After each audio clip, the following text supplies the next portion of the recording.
where did that grenade come from that killed me?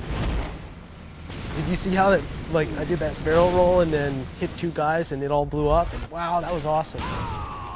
He just got sniped and then cartwheeled over the side and then got run over by a warthog. We flipped 6 times in the air, landed it, and kept going. So it's sort of fun that with save films, that single bullet that comes in that's actually going to kill you, that hits, then to actually watch blood start coming out and to see the guy get shot back, to watch that in slow motion and to see, look how cool that ragdoll is, look how cool this particle system is, look how cool that looks, it's just fantastic, and it's really fun to see.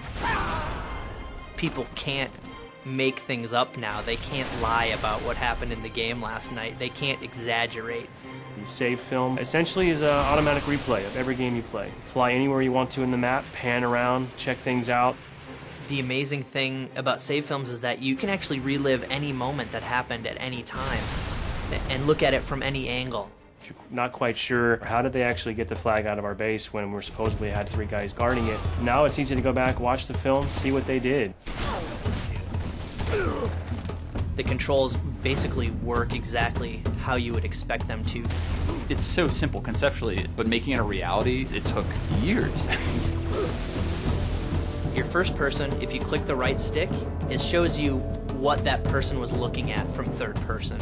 The other option you have while you're following someone in third person is to break out into a orbiting cam. So anytime you hit the right stick, you automatically move out into this orbiting camera and you can zoom in and out. I'll say it. I did not know that the Warthog actually had like an internal like dash lights and crap. And so then like I'm flying around and I'm like, wait, what? Like there's actually like lights in here? There's 2 ways to rewind.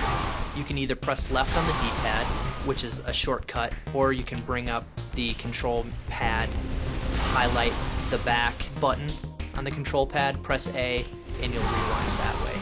Every time that someone rewinds in a save film, I hold my breath because there's like, it's like God reaching in and being like, make magic happen, and then it magically just keeps working. Like, the complexity of that system is so insane.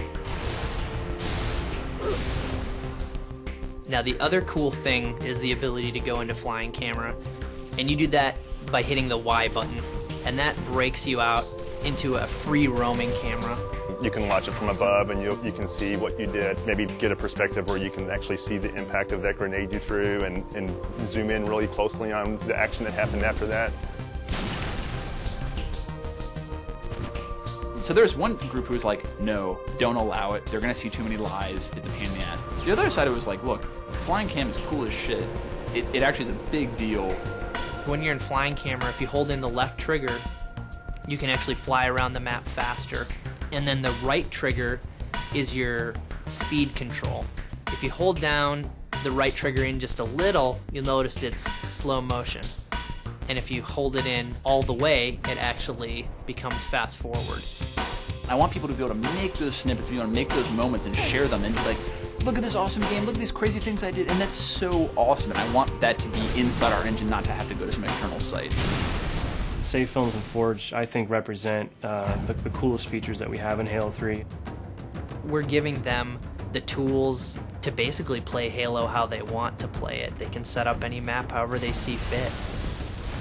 It's just crazy how much a map will change with just a small variation of either weapon placement or just where the flag spawns in CTF. If you don't like it there, move it 1 meter to the right. If you want to in Forge, you could build your own base on the beach, maybe add some turrets for defense, add some crates to hide behind. Try building a building out of fusion coils and then blow it up. You could have 50 versions of Sandtrap that are each built differently, that each emphasize a different type of game style. Forge is actually an old school Bungie name. It was the name of the map editor for the Marathon games. It's kind of a nod to the hardcore Bungie fans.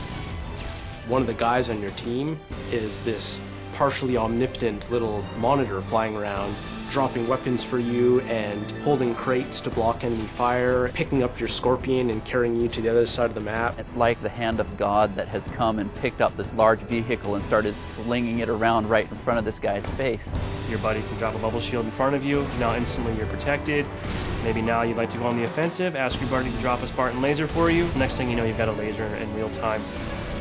Once we realized we could do something like that, we're like, this will be the mother of all multiplayer matches. You can manipulate everything on the map. It's not just weapons and grenades and vehicles. It's spawning. It's where the flag sits. It's where the turret sits. It's every single object in the level.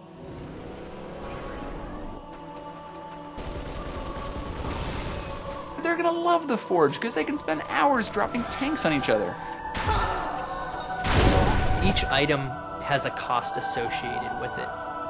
You have only so much Halo currency to spend on a particular map.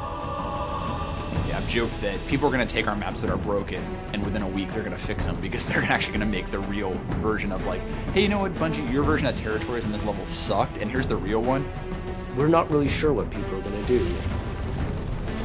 People are going to figure out new ways to use the Forge that I think we don't even understand or know are possible yet. The next crazy thing that you're like, oh my god, they just took Forge and they took save films of that and they added voiceovers and they just did Macbeth. Holy crap, like that's crazy and that's awesome. Everyone's riffing off each other's ideas, and then all of a sudden some diamond just emerges from it where everyone needs to have this map. Oh, this is so cool. I can't believe we're actually letting people do this. This is the stuff that's going to keep people playing for years on end, that's going to make a billion hours get logged on Xbox Live. This is the thing that is going to really set our game apart from the rest, I think.